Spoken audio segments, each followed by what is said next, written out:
Well, hello, beautiful people. How are we doing today?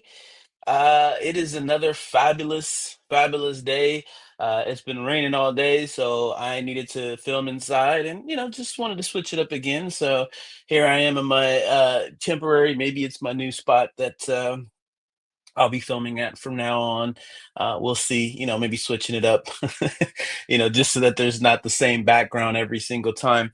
But anyways, yeah, we are on part 7 of the book, Excuse Me, Your Life is Waiting by Lynn Grabhorn. And last we left off, we're learning all about the law of attraction in the simplest forms and basically how we are attracting what we put out there based on our thoughts and the way that we're feeling and also the way that we're vibrating.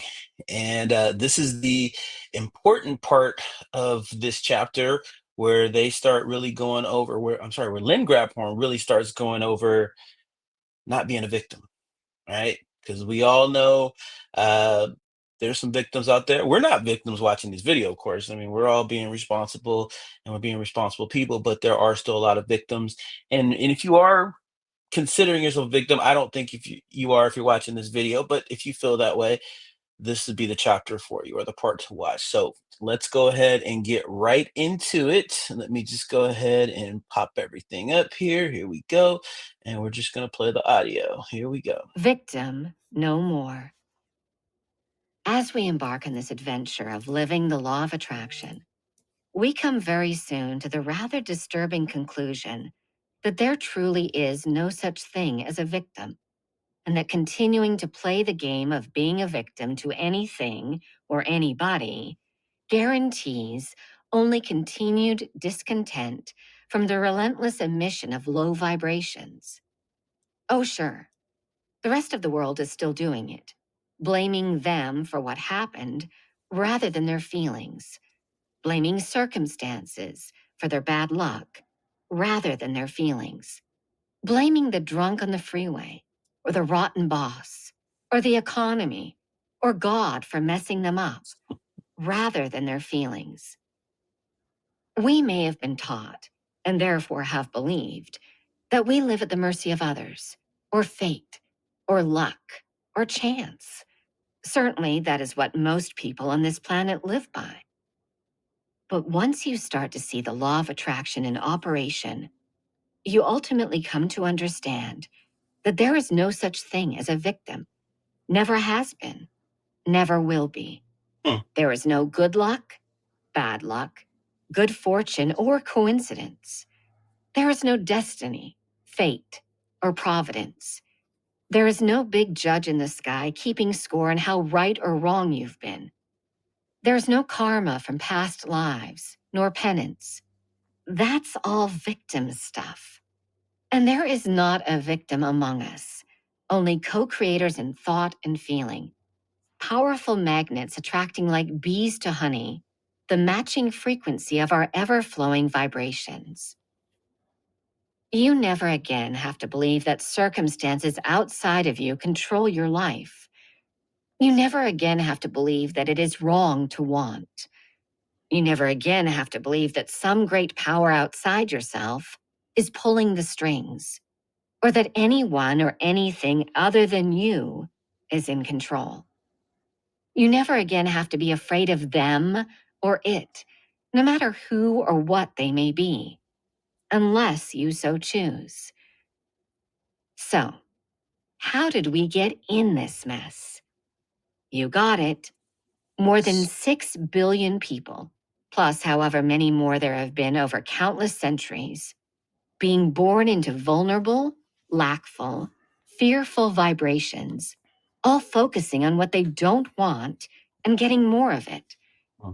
It was never intended to be that way.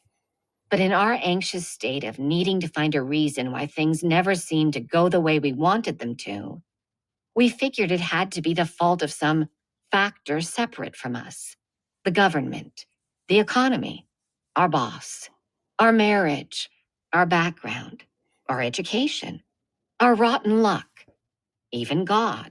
Wow. Or maybe it was because we weren't worthy, didn't measure up, were too filled with sins, hadn't been fully put to the test, or had not in some way or other paid our rightful dues. The reality, the real reality, is that we are already worthy. There is no test to pass, and sin is nothing but a man made abomination to foster control by others. The real reality is we have come here to thrive and prosper and live this grand human experience in lighthearted joy, not in struggle and pain. We have come here to have fun while we learn, to grow without suffering, and to harvest our desires in the absolute knowledge that we can have it all once we learn how to handle our energies, meaning our emotions. We came here with a guaranteed freedom of choice, mandated by the very nature of our existence. The time has come for us to exercise that birthright. We are caught in no one's web. We are bound by no circumstance. We are victims of no conditions. Rather, we are beings who possess the sacred ability to implement any outlandish desire our limitless minds can concoct. For we possess unregulated, unrestricted, uncontested freedom of choice, no matter what those choices may be. It's wake up time. It's time we remembered how to make those choices happen. It's time to take our heads out of the sand and accept that it's no accident we get what we get in life. It's time for us to stop creating from the improper default setting and remember the secrets of the ancient wisdom we once knew so well before recorded history. Wisdom that allowed us to create our passions with simple intent. It is time. You deserve it all. You deserve to have all of your aspirations realized, no matter what they may be. You have only to want it and feel it, and a whole new life of extraordinary happiness will be yours. Not can be, will be. That is a cosmic guarantee. All right. Wow. Well, let's go ahead and get back here. Hang on one second. Let me just double check something. Da, da, da, da. Actually, you can listen to a little bit more, it looks like. Um, yeah, we'll just listen to this last paragraph right here. All right, let's go Chapter ahead and 2. play that. Our Magic Genie. The process of creation is the same everywhere, whether it's a star system or designer genes.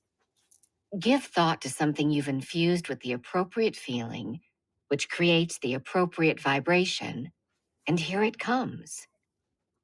All the positive thoughts in the world won't make any difference, nor being a good person with a generous heart, nor praying, visualizing, and meditating till dawn, nor even knocking our heads against countless stone walls in our fervent attempts to capture lifelong dreams.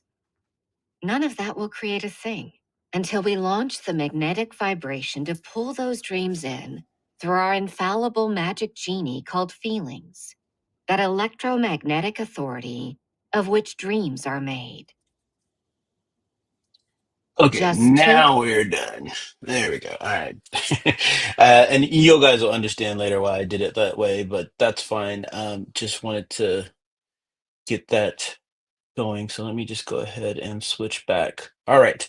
Well, yes. So a lot to unpack there.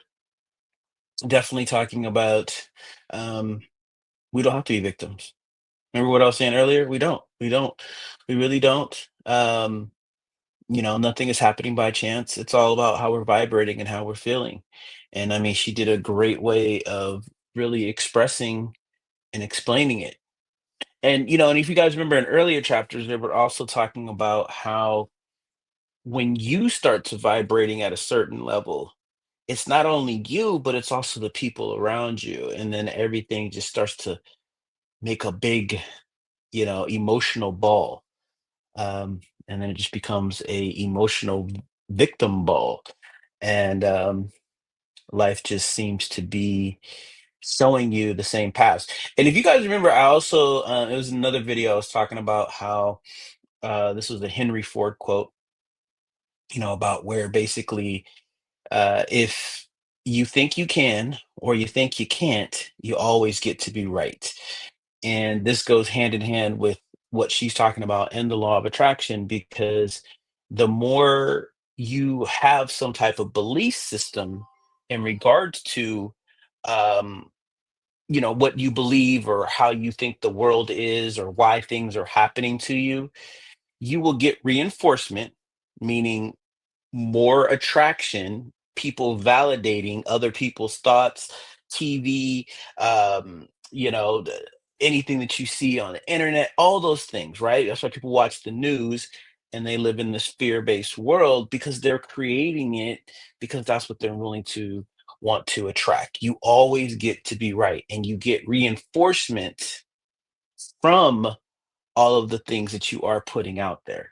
So, what does that mean? It basically is just telling you that what you focus on expands. So, if you don't like what you see in your life, then this is an opportunity for you to be aware, right? We talked about this before because that's the second part of change is being aware. And then now that you're aware, you can now consciously start to make these changes, and you have to be aware in order for it to happen. So understand it might feel like it's getting worse before it's getting better, but that is all part of the process because your level of awareness, which is most important, is actually what you are focusing on and working on. And that is what is ultimately going to help you get through this so that you can start making the changes and then eventually getting to the subconscious level to where things now don't you don't attract as much because you're not reacting to them the same way, right? You're vibrating, you're feeling different. So I hope you guys understand that. Makes a lot of sense. I know she's going to dive a lot more deeper into this. So let's come back tomorrow. Hopefully, you guys are doing the homework and really just being observant of your thoughts. You know, and if you guys are finding yourself or you have in the past, comment down below. When have you been a victim? Are you still being, feel like you're a victim now? Let's get some dialogue going from there. And if you haven't already, like and subscribe. Like I said, I will be posting these videos daily. So this is part 7, and then we'll come back and do part 8, and this will all be in a playlist. But I do want you guys to watch this daily with me as I do these, because then that way you can participate, and it's the commitment.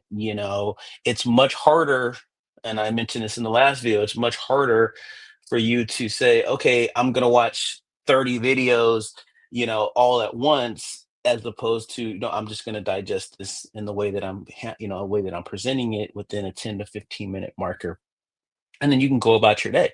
So that's why I'm recommending doing it this way. And that's why I want to post these daily so that you guys have something to come back to every day. So until next time, you guys make it a great day. Take care.